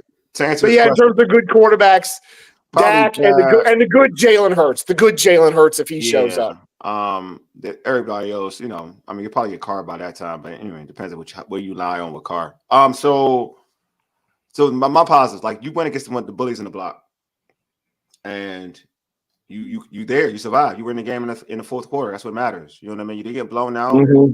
So like there are things you can come out and say after that game. I know I don't believe in moral victories. I don't like, I really don't. Right. Like, I was thinking about that too. Yeah. In this situation though, like when you try to take your fandom out of it and you look at it for what it is, you're a coach to a certain extent, you're like we lost on the road to a tough team. Like it's hostile environment. Like it wasn't like it wasn't advantageous to us. We lost on the road. We weren't at home. We were on the road. You know what I mean? Teams typically play better at home compared on the road. We had an opportunity to beat a team that is a Super Bowl contender on the road. We had a lead in the first quarter. We made plays. Our defense started fast, right? The turnover of Mikey, right? So if I'm a coach looking at it, I'm like, we did some really good things. Like, if I look at the outlook of like, I could say like our quarterback 5 is the best quarterback in the NFC East. Like that's how I look at it. Like, and you have the best guy in your division. That means you win your division typically, right? Arguably, you can make the argument he's the best quarterback in the NFC. You can make that argument if you want to. Mm-hmm. So that's how when I go out after this game, that's how I look at it. I look at that. I like now receiver, like in the offensive situation, our offense still puts up numbers, regardless of what people want to always say. Oh, I want to get Devontae Adams. I want to get this. I want to get that. I want to get him. I want to get that. Offensively, you're putting up numbers. Like you're putting up numbers with Terry McLaurin. Like DH said, Terry McLaurin had a chance to. I'm about to curse, so I'm gonna chill out. He had a chance to fool around and get 1,400 yards this season, or 1,200 yards, with double-digit touchdowns. He's on pace to do that. Put up those kinds of numbers. Then you went into this game without your primary running back and B-Rob, and you were still in the game, knowing that B-Rob is essential to this offense. B-Rob and Eckler together are essential to this offense. You didn't have B-Rob, so you didn't go in this game with your bullets, though. You dig what I'm saying? You ain't go in your game with all your bullets. And so I feel like, your defense is no problem. It is. But in terms of what you have offensively, you're good.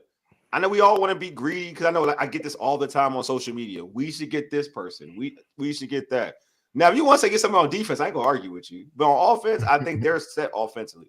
Offensively speaking, they're putting up numbers. Like, they got Noah Brown. Noah Brown puts up numbers for his situation, for what he does.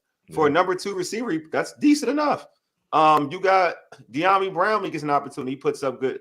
He can give you that deep playability and make plays in a football game for you. Olamide make Barn. I'm not talking about this game, but in the past, had a couple good games for you. So, and then now you're seeing Zach Ertz in the mix, right? He's making plays for you.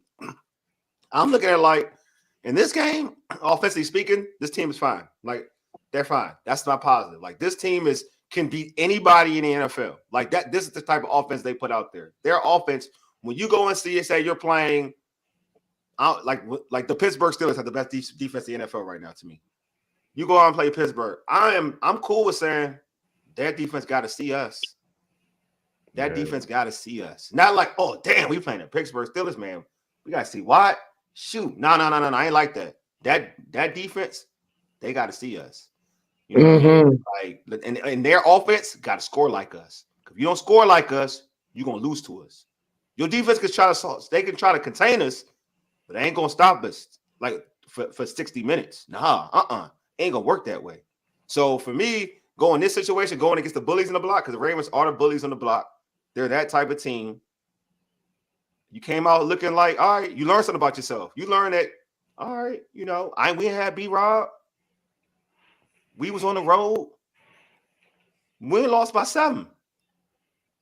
We good. We good. So I will say that. And it's not and for people who are saying I don't like the moral victories, I understand where people are coming from. We're not doing that here. I sincerely believe all 4 of us on this panel are not doing that. I've vented my frustrations about what we didn't get right and other things, but this team showed you that they are not the same old Washington. They aren't. They are not the same old Washington, because the same old Washington gets beat 35-7, 35-10, 42-10 that game. That's what happens. That's what we've seen happen so often is they just get smacked. And you talk about we didn't have B-Rob today. We were missing some guys. We've got some depth at those positions, and we are not far away. That's the good news is like Adam Peters has done enough of a turnover on this roster. I thought we were light years away at the start of this season. I thought we were a 6 or 7 win team. We're not. We're probably going to be we're at the very least going to be a 9-win team. And I actually, at this point, 9 would probably be a little disappointing. I think 10 or 11 is more likely. Yeah. So we're much further down the rebuild, recalibration, whatever you want to call it, than we were before. And that is exciting that that's the case because the anticipation of that is really great. You said B-Rob wasn't changing the outcome. Oh, I think B-Rob helps the outcome. Helps. Right. I think that's what I thought when I read that comment. Like, he helps. B-Rob helps. Because what I would say, Rory, is I think they're more willing and confident to run the football in the first half. Thank you, George. Exactly, George. If you have him out there, if you're managing the clock better with the run game, with how B-Rob has done with this offense in the past, then you may eliminate 1 or 2 of those scoring opportunities for Baltimore. Yeah, so, I agree. Yeah, I totally agree. That's what I'm saying. Like, so no, he doesn't. He changed the complexion. He doesn't change the whole. Yeah. You know, I can't tell you in that real talk. I can't tell you he changes the outcome. I just know that the game plan's a little different. Yeah, yeah. And then to what George is saying about the wins for this season, I'm gonna be honest. I'm on record in certain X or Twitter spaces saying that my floor was around 5 or 6 games. Yeah, and I felt like that was maybe where we was going to land at because I didn't know no one knew where Jaden was going to be. There you go. This I season. agree with you, Paul. That's what I'm saying. Yeah. And I feel like when you looking at Carolina and Chicago, I feel like we should be 6-2. I feel like we should be 6-2 at that point. Now the Steelers, just like the Giants. I feel like that maybe 7-2. Who knows? That's a divisional game, but that Steelers game, just like you saying, Wale, like their defense to me is that may be a loss right there. But at the end of the day, we should win the next. We should win the next 4 games, bro. Like, and I'm gonna keep it 100. I'm gonna keep it 100. I'm gonna keep it 100 because we've had teams in the past that we've oversold and predicted how they were going to do, and they stunk. Yeah, this team is good. Our quarterback is a top 10 quarterback in this league already, in my opinion. Agreed. Yes, the Panthers should not do anything next week. We're gonna show the week after that why the Bears should have selected Jaden instead of Caleb. They're gonna ball out and they're gonna play well. Then we're gonna beat the Giants. I'm sick of splitting with the Giants. I'm sick of going back. We're gonna beat the Giants, and then we're gonna beat the Steelers because let me tell you, the Steelers have a tough defense, but they do not score enough on offense. Enough. Yeah, they might look. The game might be close. We may only score 10 points, but they're gonna score 6. You know what I'm saying? So that's what I'm saying, dog. We should win the next 4 games, and I'm confident that we have the quarterback that can get us to that point, bro. There's no more games where I feel like we're not in it, and I feel like we're not good enough to be on the field. Every game now, I feel like we have an opportunity because we have one of the best quarterbacks in the league that will be one of the best quarterbacks in the league for the next seasons to come. They've already started comparing him to Lamar. They're comparing some of his abilities to Patrick Mahomes. He runs like Josh. He's one of the best quarterbacks in the league, and he's only going to get better from here, bro. And look, and I'm in those days of just being okay and I guess we got to get. No, we're going to show up every week, and they're going to pick us. They're going to pick us to win, and they're going to pick us to ball out, and we can do it. When did you get your pastoral degree? My boy out here preaching. Boy, we won't be Tell it, DH. So I agree with that. Like, I feel like we should be favored in most of these games going into for 4 games because like DH said, like there isn't other than I would say who can score and play defense. The only team in that who can score. I mean, Philadelphia, if the good Philadelphia shows up. Philadelphia probably Philly, if that. Because 3 out of 4 games are at home. 2 straight at home. You go to New York, and then you back. So I'm just saying, I agree with DH. Like, I don't feel like you go in any situation and I feel like you're the favorite. That's what I'm saying. Yeah. Like, and even with the Bears, y'all watched that game this morning. The Bears, they did score a lot, but Caleb is going to turn the ball over. Yeah, and then the Bears late almost was letting the Jags come back. The Jags had scored. The Jags started scoring and getting a rhythm. If the Jags were any better, the Jags would have won today. Yeah, but I do. That's the only game of the recency. Is that that game has a lot of factors, right? Let's keep it a buck. Like that game, you got a hometown kid playing at home, so that has and something about a Bears game always rubs me the wrong way after what I had to experience last year. So a Bears Thursday night. So I still got PTSD from that game. I'm not gonna lie to y'all. Let's hope the right way this time. And St. Juice still on the field. And the Thursday night game where they beat the Bears was pretty awful too, even though they won. St. Juice is still on the field. St. Juice is still on the field. Like 12-10. It was 7-6.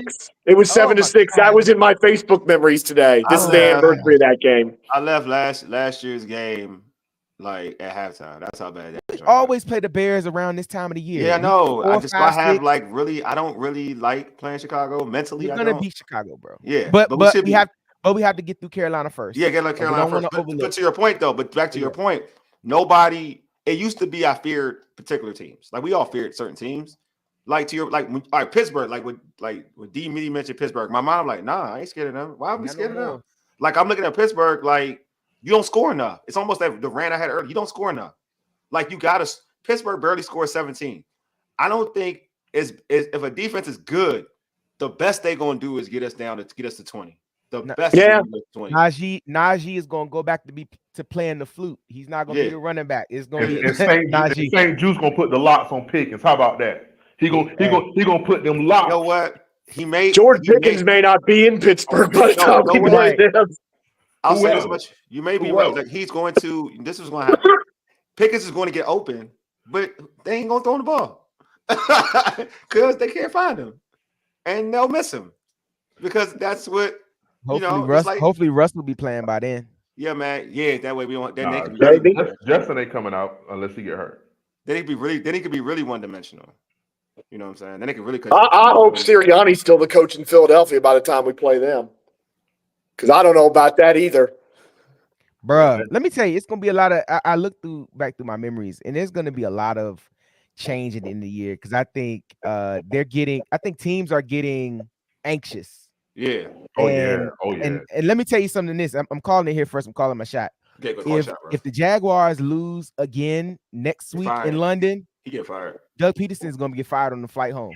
Let me tell you, teams go to London and lose, they get fired. The coach get fired. Saleh got fired last week after coming back from London. The Jaguars stunk today, and then if they stink next week against I think they play the Patriots next week. Are they playing the Patriots next week? Did I have that right, or am I tripping? The Jags?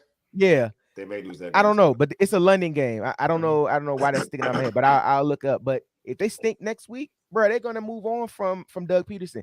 Teams they have decided that we gotta hurry up and win, and we gotta capitalize. So I'm telling you, bro, they're gonna move on, and so they got 2 back-to-back games in London. Yeah, they're staying out there. That's a good question. Paul's asked. By the way, I want to build on what DH said just to say this.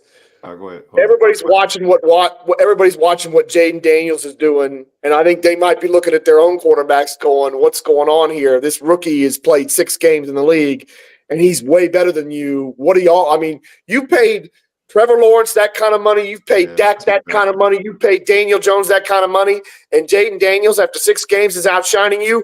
That is a problem for everybody else. He might be in real talk, and this might be a show for another day. We may have to bring y'all on Breaking Command and talk about this. But I think Jaden Daniels might be resetting the quarterback market because I think he might be. Oh, yeah. I think teams might be like, if you're not top 5, we're better off going to try to find a quarterback than to pay guys like Daniel Jones, guys like Tua. Here. Absolutely. Like these mid-level type quarterbacks just to have one where they may be better off trying to go draft one or going with a veteran bridge quarterback in the meantime. I think Jaden might be resetting the market and it's going to go back to top 5 quarterbacks going to actually be top 5. I think that's absolutely spot on. I mean, look, I would rather have no quarterback than what Miami, than Tua or Dak or Trevor Lawrence. Who right now, I'm not sure any of them can do it. Deshaun Watson, I go my man to it, and my who's man robbing the Browns. Like, come on, man. I go man to Gotta say it though, Wole. And to me, I always hear the criticism about you shouldn't tag quarterbacks.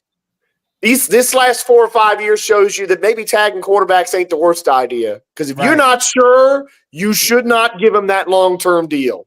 Mm-hmm.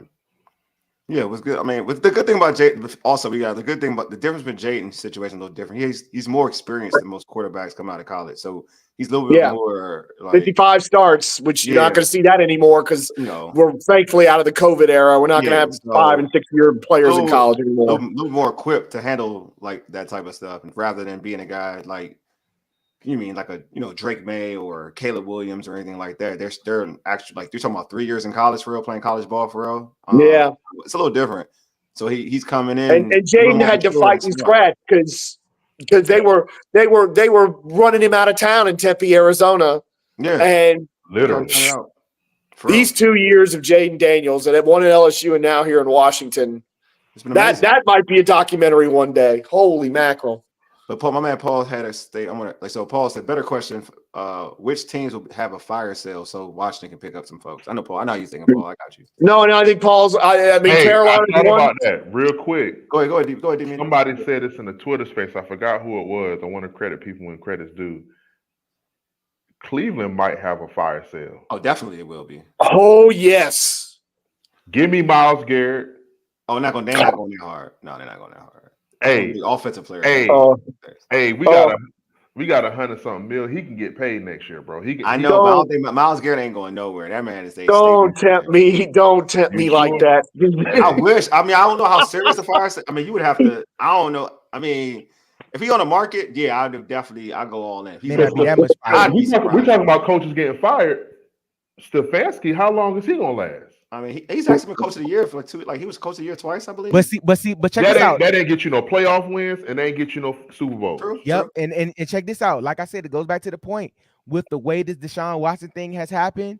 Most times, in most situations, it's easier to go new coach, new quarterback at the same time. Deshaun Watson, he's gonna be done there, and if there's a better time than ever to change your coach, it's gonna be this year. And if they keep stinking like they are and win 3-4 games, what is that going to say? Why should you keep them? Because you're only as good as your last season, bro. That's and to add to Dee Middy's point, if they're going to cut Deshaun Watson and blow the roster up, then they got to get Myles Garrett out of here. Yeah. Hey, I give up a second for him. Hell yeah. Second. That's it. I mean, I'm giving up whatever from. I mean, they tell me Myles Garrett. Let me not lie to you. You tell me Myles Garrett is on the block for real. Oh, I'm giving shit up. Excuse my black curse. I'm giving stuff up. Hey, look, but y'all like the real me. Y'all got the real me. I had to call myself. I love Dee Middy's thinking here. He changes what is going to happen on defense. Like, let's just be honest. He come here and he start drinking that Kool-Aid, like getting more sacks on that defense and getting the ball back. I'm just saying, bro. Like, if Jaden and them gonna be putting up 21 extra 30. No, I'm with you. I'm saying I'm giving up whatever. I may give it first. If I'm getting Myles Garrett, I may give it first. I said a second to be modest. I feel like it'll be a first and a late second in the later year that they probably really gonna like. If we talking like actual figures and numbers, they probably want a first next year and then a second the year after. DSTD. What's that one? I haven't heard of that. I don't know what that means. I don't know what DSTD. You mean PSTD? I think PS. That might be a typo, or that Dan. Oh no, and Jeremy. I like that. Hey, Roy, I like that. That's cool. That's what's up. I like that one. Okay. I mean, I'll take Myles Garrett in a second. It's not even. I mean, but the Browns being a fire sale is a great point because they might just have to. They just might have to cut bait with freaking Watson. James Snyder trauma disorder. I like that. Lion. By the way, the Lions are like they're not. It's not going to count, but they're going to have first and goal to go up 27-3 in a minute here. Yeah, they're blowing the doors off. I mean, it's the Cowboys. I mean, the Cowboys some trash. So it's I know, but that's what's so great is that the Cowboys. I mean, the Cowboys fans, if they thought about talking at all because Washington lost, they're getting absolutely destroyed here. It's great. Yeah, well, no, they're going to say, well, my first team won, the Ravens. My other team won. But that's what I've been hearing.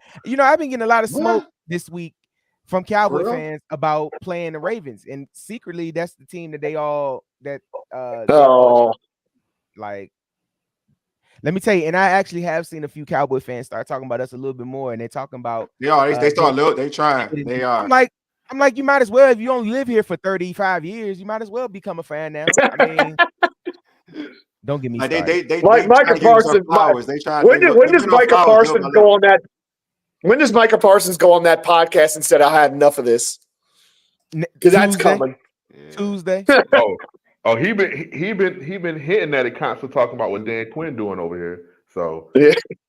I've been hearing. He talk too much. Micah can come here. I'm But down. pull up. But he talk too much. But pull up, yeah. Pull up, man. Pull up. Yeah, Washington needs a corner that can cover somebody. Actually, we need two. But Well, we ain't gonna get. You can't get two in the trade market. Mikey Jack. I'm a Michigan fan. Mikey kind of doing all right now. Mikey's doing all right. But another point of that fire sale, going back to that fire sale, Denzel Ward. Now, if you said Denzel Ward, oh yeah. Now I think that's more. I think that's more likable. For real. See what I'm saying? That's more likable. Because to be honest, that's top. So that's a third rounder, maybe a fourth rounder. And if they don't take, because I mean I'm throwing just to get them out, just to make sure, I'm going to throw a second on the table just to make sure. I mean, I'm cool with that. He's the top 5 corner. He's the top 5 corner. I'm going to go to the. Is he better than any of the corners? Oh, so Jalen Ramsey. Jalen Ramsey's probably gonna be in the market though. He's older though. He get hurt a lot now. And that's I Denzel Ward is a great idea. Yeah, he's young. Yeah, he said it makes sense. Yeah, I like Denzel Ward actually. He makes sense. But the Myles Garrett Garrett thing does sound tantalizing. It do, but it does. It is like I mean, just because he's like the face of one of the faces of the organizations, that's a hard one to try to finagle. Myles Garrett, yeah. It is. That's what I'm saying. That, like you said, it's going to happen. Denzel Ward though, that's one that makes a lot of sense though. I ain't gonna lie, that makes a lot of sense. Give me that today. Huh? What'd you say? Give me that today. Denzel today, Ward. right? Today. Breaking news on Monday morning. Give me that today, man. You know what I'm saying? Put St. Juice back on the practice squad. Give me that today. If you see a Breaking Command podcast drop at 6 a.m., you know what happened. All right, cool. You already know what time. Right. Hey, it's about time. We about to close this show out. This has been fun, though. You know, a lot of good time. Like, see, look how this is therapeutic, folks. Like, you know what I mean? Yes. I feel a lot better than when I started this show. Paul, this for you, bro, in the chat, man. Because I know you was like depressed after this loss. So I hope we kind of made your day a little better, man. Just a little better after this loss. I know you was annoyed, but I hope we made your day a little better. But before we end this show, DH, Dee Middy, how can folks check out the pod? Also, how can they catch you on social media? Hey, man, of course, as always, man, you know, we appreciate you for having us. You know, on behalf of my partner, Dee Middy. Oh, this way. Yeah, on behalf of my partner, Dee Middy, I am DH, DH on the mic. On Twitter, y'all can follow Breaking Command Pod, and it's without the vowels, BRKNG Command Pod on X. And then on YouTube, youtube.com/Breaking Command Pod. Every week we have a brand new episode. Last week we just had who do we have on, Dee Middy? We had Craig Hoffman on. Y'all been y'all bag. I peep gang. Y'all been y'all bag. Hey, we trying to catch up with you, bro. But get back to my brother. We had Craig Hoffman on last week, who man, he gave some gems on that one. We had Craig Hoffman on last week, so you can go in the vault, check out all the episodes. Of course, make sure y'all like and subscribe, man. We only trying to go up, man. We're only trying to get there. This week we will have I'm working on a guest from the Charlotte market, so we can talk about some Carolina Panthers and also maybe another local radio host. And if you want to find out who that is, make sure you follow Breaking Command Pod to get all that. But of course, guys, like I said, man, we always appreciate y'all having us on the show, man, and bringing us up with y'all, man. Appreciate y'all, man. For sure, man. But you know what it is, man. Like, Wole, I'm gonna tell you this every time I get a chance, bro. I appreciate what you do, man. For real. I gotta give you your flowers, bro, because what you doing is what I love to do, and I love doing it with you, bro. You feel me? So, man, I really appreciate it. And George, man, it's always a pleasure, man, getting to chop it up. Yes, sir. I appreciate having you guys on. We have a lot of fun when you guys join us. Absolutely. Hey, Jeremy, I got you. You want to do a special guest appearance? I got you. I'm all about helping folks. 30 minutes of him doing a comedy set on. You made me on, bro. Yeah. I know I want to talk about. I want to say DH. Yeah, if you need a Glenn got a good Carolina person for Fox. FYI, if you need somebody too. Love it. I will hit him up. Glenn, because his one he got a Fox for the same radio station. Oh, And perfect. She's really popular. She's pretty popular, actually, to be real. Okay. Yeah. I will. I think her name is Sheena Quick. Yeah. Yeah, I know. Yeah, I'm not saying nothing else, but yeah, bet. It'd be a good look for you. I want Say less. Say less. All right. So, see, Wale with the assist, man. They need to put you on the Wizards, bro. Right. Hit him with not good enough for me, bro. Love the female sports. Yeah. See, yeah, Yeah. She's good though. She's good. Man. Shout out to Arabia, man. She out here doing her thing. She was on It Is What It Is, man. Oh, for real? With Cam and Mace. Yeah. Oh, she was who? That's the chick from all 32. Yeah. Okay. Wait. When was she on Cam and Mace? Recently? Last week. Yeah. Last week. They actually had it. They had the chick from a radio, like she located in Seattle, Washington, but she does I be hearing the radio here for like the Bet MGM stuff. I think I know you're talking about. Yeah. Rap though. I didn't know she did. I did not know she rapped. It was wild. Like Me too. Yeah. But Wally, I put the link in the chat too for the show. All right. Okay. Hold on. Let me put this. Yeah, folks. Yeah. Appreciate you. Yeah. Subscribe. All right. Please, man. We trying to get them numbers up, man. So I appreciate Next it. time, you was on early. Next time, link your Link this time. We go live. I'll do that. Next time, link that joint. I told you I ain't petty. What's wrong with you? I know. No, I just forgot. I didn't. You see, you had to text me to make sure I was on. I was like, let me hurry up. Nah, but it's beautiful, man. But no, seriously, I'll say this too, man. The content creation space for DMV, it's getting so much better. I think because the team is winning, like way better. Everybody wants to, talk, and everybody wants to be on shows, and just some of the people that we've been able to get, like Craig Hoffman has been a great resource this past week, and Craig was on for like 45 minutes, and it was just a great time, man. I really want y'all to go look at that, man. The Craig Hoffman episode that we just had last week. Before him, we had Mike Callow. We've had Lake Lewis. We've had Felix Trammell. We've had Wally himself on the episode. Like it's been a great time. So I want y'all to come and take a look, man. Please. We just trying to go up and just trying to keep it better. He said, Paul, he talked the whole 45 minutes. Hey, listen, as the host, right? I love it when my guest talks a lot. Craig definitely did say a lot, but he said a lot of impactful things. Exactly. It was gems and quotes in there. Yeah, a lot of good stuff. Hey, man, as long as it did well for you guys, that's what I care about. That's how I look at life. You know what I'm saying? Like, as a content creator, if you like get value in it, and it does what it, it gives you numbers, and also it helps build that relationship. It's cool, man. It's cool. Exactly. You know what I'm saying? So I'm all for it, man. Y'all doing it, bro. You know what I'm saying? Y'all doing it. I'm gonna try to get y'all back on again. Got to, man. I'm gonna get Dee Middy back on because he's so positive, man. I want to get Dee Middy for losses. I think you're good for losses. You're real good for losses. Don't do that to him. Oh, look how good. Hey, George, I love it. I love it. Like St. Jude's got torched. He came in here like giving his flowers. Dee Middy is like the coolest dude. Like I thought I was a nice dude. You know what I'm saying? I mean, nice dude in a real way, George. Sometimes you be thinking I'd be. No, I know, not in the way you normally. Nice, like he a real George. I just take it to a whole nother level. I respect that. Nah, Wally, D Middy coming like this.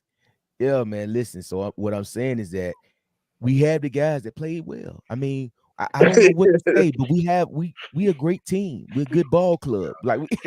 Hey, the impersonations, bro. Him is hey, bro. This dude here kills the impersonations, bro. Yes, he does. Yes, he's really good at that. Appreciate you, Paul. Appreciate you, Jeremy. Yes, appreciate y'all, man. But yeah, man. But appreciate y'all for tuning in. We'll be back next week. Pre-game show, post-game show. Y'all know where to find this, man. I said at the beginning, I ain't gonna say it again. So y'all already know what time it is. I'm tired. It's like I still got a long 3 day. I got a semi-3-day weekend, so I want to hit these streets. Yeah, true. Yeah. I was gonna go to Baltimore B-more and go to Golden Dragon. I thought we was gonna win. I ain't gonna hold you. I did think we was gonna win. I was gonna be a troll and B-more. I was. Hey, folks like be careful out there. I was like, I don't care. I don't have time to be careful. So now we lost. I don't know if I want to go out to B-more anymore. So but I might. I ain't sure yet. But anyway, appreciate y'all for tuning in. You keep tuning in. I'm like, we lost. So I don't have that little energy to say, all whatever. So I'm just gonna keep out a regular. We out. All burgundy, go everything. You dig? Deuces. I'm gonna get out of deuces.